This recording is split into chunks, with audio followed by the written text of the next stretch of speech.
কৃষ্ণনগরে ছিল এক শ্যাকরা, নাম তার শ্যামল, ছিল সে তাকড়া।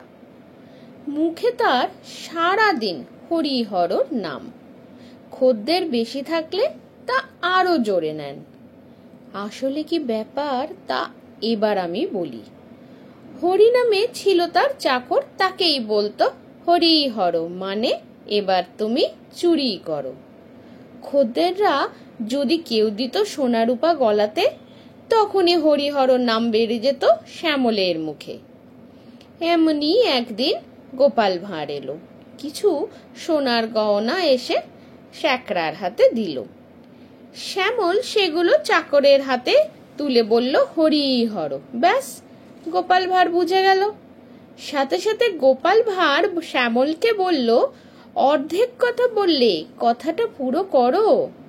হরিহর হরিহর, সোনা মেরে থলে ভরো। গোপালের কথা শুনে শ্যামল চাইল ক্ষমা তার কাছে, নিত না আর হরিনাম তারপর থেকে।